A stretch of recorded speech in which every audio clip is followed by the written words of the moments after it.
It's been quite a mission trying to get their weather right this winter, as you really need fine clear days with nice frosts to bring the deer out, hence the stags follow the hinds, etc.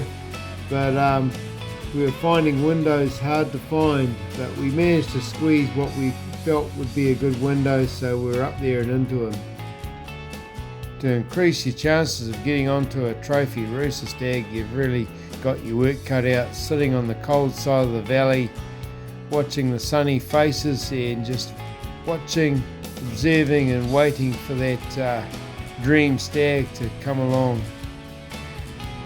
Best time to hunt Rusas, middle of winter, say late July to late August, and preferably after a big cold front's gone through and you've got a little bit of a reasonable high weather pattern in front of you, which was difficult to find this year, but we managed to find a little window, and when the sun's out, the deer are out. We'd split into two lookouts so you could see more animals between the two of us, and there was actually quite a bit of activity. There was a bit of roaring going on, and a few stags seen with the hinds, which is looking promising. Then my Suarez picked up this stag chasing some hinds around on a face, and he certainly caught my attention big time.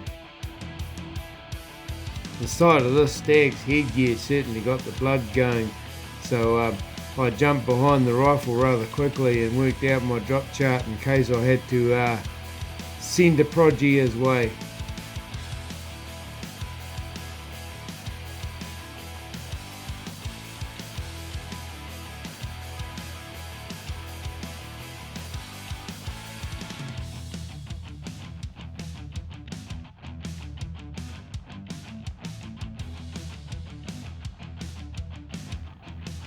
Well, after a bit of hind chasing and probably a bit of scoring went on, he went and sat in the sun and basked in his after glory, and that's when I got a good look at his headgear and judged him to be at about the 24 to 25 inch gap, so decided to leave him be. And he read the room right and decided it was a good time to have a little mid-morning nap in the cosy frost. As the day wore on, we saw a few more hinds with some younger stags, but nothing that was really worthy of pulling the trigger on, so we were happy to just watch and observe and leave it all for another day. It pays to get out of your lookouts and off these steep sidelings and hills well before dark a lot of the time, as you can find yourself bluffed out in the middle of the darkness, and it's not a comfortable feeling at the best of times.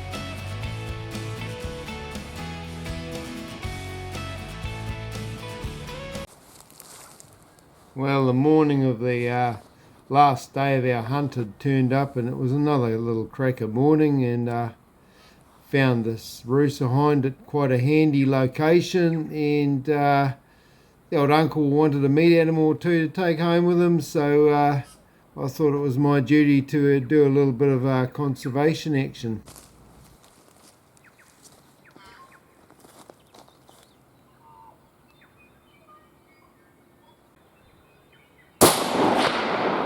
So yeah, at the Rusa hind now. Not a bad hind, so it's a good result for the morning. Just last morning here, probably won't be back for, I don't know, maybe a month or 3 weeks, depends on how things go, but yeah, that's what's happening. All my batteries are going flat, that's why I'm on the phone at the moment, yeah. So yeah, I'll cut this hind up and boost on out of here. Yeah, so a Rusa hind from this morning, quite an old girl. Her top teeth are gone, so she's seen a few winters and summers, and she's in pretty good nick. So like most of the Rusa I've seen around here, so that's really cool. They're quite a cool beast, eh? Nice little white bib on the front and stuff. Yeah, so that's a bit of a meat animal. bit of conservation, take a hind out, you end up taking two. Well, with one load of venison on board, headed back to base to find that one of the other boys had scored a meat animal that morning. So my old uncle had a nice bit of a truckload of venison to take home, which will keep him happy for the rest of the winter. John's got his own his meat animals for this trip.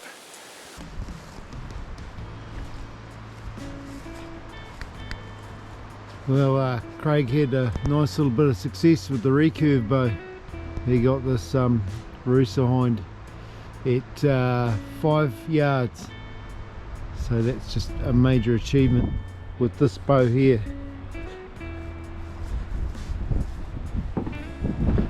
This recurve right here. So you know, how many people have got a Rusa with a compound bow, let alone one of these recurves? Okay. Longbow. Yeah. Longbow, yeah. That's all you need. That's all you need. Yeah, what was the story, mate? How'd you get it? Oh, I just stopped at a nice sunny spot and just waiting there, and then next minute I know there's a Rusa hind walking towards me. Just did all the right things, went behind the bush at the right time, give me time to draw back, and but he whacked it at about 5 metres. Wicked. Yeah, awesome.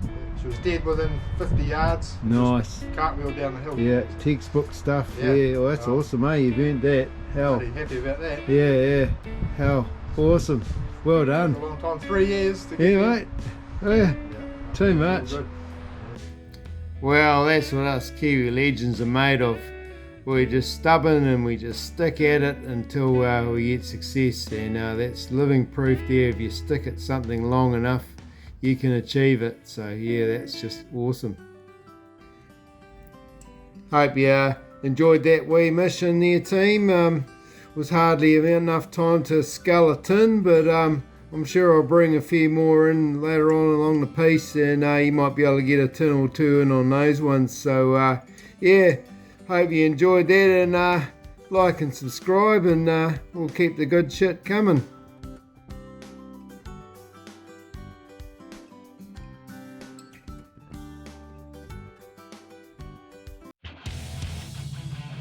To get about on the public land in these hills, you need to have a certain edge, and that's a certain amount of fitness about you. So what you want to do, team, is if you want to keep that fitness edge for hunting, find a hill in your local area and just yeah, go at it at least 2 or 3 times a week.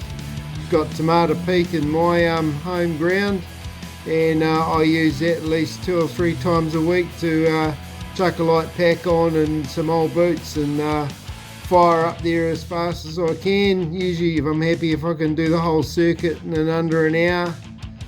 Yeah, and that just keeps you that gives you that little edge of fitness for not just hunting but for probably life in general, and it's good to just keep an edge of fitness. So yeah, that's what I do.